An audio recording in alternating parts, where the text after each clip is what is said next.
সুপ্রিয় দর্শক মন্ডলী, আসসালামু আলাইকুম।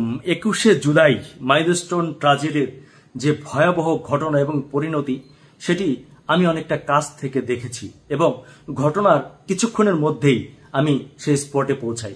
আমি জানি না দুর্ভাগ্য কিনা সৌভাগ্য, আমি যেখানে ঠিক ঘটনাটি ঘটে তার অনেকটা কাছেই 1-1.5 কিলোমিটারের মধ্যে অন্য একটি অনুষ্ঠানের শুটিং করছিলাম। তো হঠাৎ করে আমি শুনি যে আমার খুব কাছাকাছি একটি প্লেন ক্র্যাশ করেছে মাইলস্টোন স্কুল অ্যান্ড কলেজে। আমি সাথে সাথে সেখানে ছুটে যাই এবং আমি সারা দিন সেখানে ছিলাম। আমি গভীর রাতে বাসায় ফিরি, অর্থাৎ কিছুক্ষণ আগে বাসায় ফিরি। দর্শক মণ্ডলী, আমি সেখানে দেখেছি অনেক কিছু যেটি আপনারা দেখেননি। আমি আরো অনেক কিছু প্রত্যক্ষ করেছি। আমার কাছে মনে হয়েছে যে সকল বিষয়গুলো সকল মিডিয়ায় কিংবা সকল নিউজে আসেনি এবং আপনারা অনেকেই বিভ্রান্তির মধ্যে রয়েছেন। যেমন ধরুন, অনেকে বলছে যে এখানে আসলে 19 জন, 20 জন কিংবা 22 জন মানুষ মারা গেছে। আমি প্রথম ধাক্কায় অন্তত 12টি কিংবা তার চেয়ে বেশি লাশ পড়ে থাকতে দেখেছি এবং কিছু মানুষকে দেখেছি সে লাশগুলোকে নিয়ে যেতে এবং গুনতে। পরবর্তীতে আমরা খবর পেয়েছি আরো বেশ কয়েকটি ক্লাসরুমের মধ্যে অনেকগুলো লাশ ছিল। কিছুটা আমরা অনেক দূর থেকেই প্রত্যক্ষ করছিলাম। কোনো স্টুডেন্টরা আমাদেরকে জানিয়েছে যে আমি এমন ক্লাস দেখেছি 2-3টি ক্লাসরুম, যেই ক্লাসরুমের মধ্যে একজনও বেঁচে নেই, তারা সবাই নিহত হয়েছেন। কথা হচ্ছে এক একটা ক্লাসরুমে 40-50 জন স্টুডেন্ট থাকার কথা। যদি তাই হয় তাহলে লাশের সংখ্যা এত কম কিভাবে হয়? এটি নিয়ে একটি কনফিউশন দেখা দিয়েছে। তবে আমরা আশাবাদী, আমরা এখন আশা রাখছি যে যেহেতু এখানে বাংলাদেশ সেনাবাহিনী আছে, বিমান বাহিনী আছে এবং ওনাদেরও ব্যাপক ক্ষয়ক্ষতি হয়েছে, এখানে লাশের সংখ্যা কমিয়ে দেখে হয়তো কারোরই স্বার্থ নেই।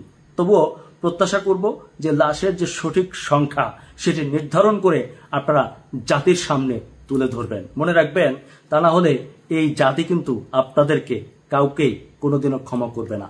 আমরা মাইলস্টোন কলেজে যতগুলো শিক্ষার্থী নিহত হয়েছে, দগ্ধ হয়েছে, স্পটে মারা গিয়েছে, হাসপাতালে মারা গিয়েছে, আমরা প্রত্যেকের পুঙ্খানুপুঙ্খভাবে রেকর্ড চাই। সে কোন ক্লাসে পড়েছিল, তার বাবা মাকে সে কিভাবে নিহত হলো। এবং আরেকটা জিনিস আমি চাই, আমি জানি যে মাইলস্টোন স্কুল অ্যান্ড কলেজে ডিজিটাল উপস্থিতি কাউন্টিং মেশিন আছে। আমরা জানতে চাই যে ওই দিন স্কুলে কতজন শিক্ষার্থী কে কোন কোন ক্লাসে উপস্থিত ছিল এবং তাদের কতজনের মৃতদেহ পাওয়া গেল। এই কথাটি আমি কাউকে টার্গেট করে বলছি না, তবে অনেকে সন্দেহ করছেন যে এই বিষয়টি নিয়ে একটি রাজনীতি হতে পারে। দর্শক মন্ডলী, আপনাদেরকে জানাতে চাই, বাহিনীতে যারা আছেন সবাইকে বলতে চাই, এই দেশে লাশ নিয়ে বহু রাজনীতি হয়েছে। আমরা অন্তত আমাদের সন্তানদেরকে নিয়ে আর কোনো রাজনীতি এই দেশে দেখতে চাই না। আমরা চাই যেন এটির একটি সুষ্ঠু তদন্ত রিপোর্ট আমাদের কাছে আসে এবং সত্যিকার অর্থে যারা নিহত হয়েছেন তাদের একটি তালিকা আমাদের কাছে স্পষ্ট হয়। আমরা যেন কোথাও থেকে অভিযোগ শুনি না যে এমনটি হয়নি, এমনটি হয়েছে কিংবা কম বেশি করা হয়েছে।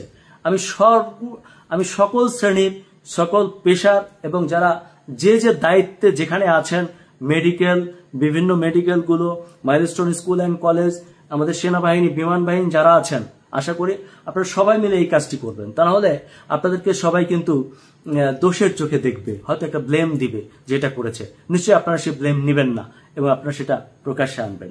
আরেকটি ভুল ধারণা আছে, আমাদের অনেক ভাই দেখলাম প্রশংসা করে আমাদের যিনি পাইলট ছিলেন তার সম্পর্কে বলেছেন যে উনি চাইলে একটি ইজেক্ট বাটনে চেপে নিজেকে রক্ষা করতে পারতেন, কিন্তু তিনি বাচ্চাদের কথা চিন্তা করে সেটি করেননি, বরং বাচ্চাদের সাথে নিজেও প্রাণ দিয়েছেন।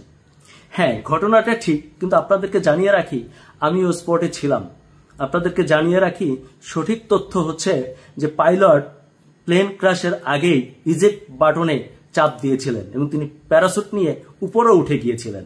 আমরা স্পটে সেই প্যারাসুটের বেলুনটিও পরে থাকতে দেখেছি, যার ফলে প্লেন যে ভবনে ক্র্যাশ করেছে প্যারাসুট এবং পাইলট অপর ভবনে ধাম করে পড়ে গিয়ে একটা রুমের মধ্যে ঢুকে অর্ধমৃত অবস্থায় ছিল এবং সেখান থেকে সেনাবাহিনী ওই পাইলটকে উদ্ধার করে এবং সিএমএইচে নেওয়ার পর তিনি মৃত্যুবরণ করেন।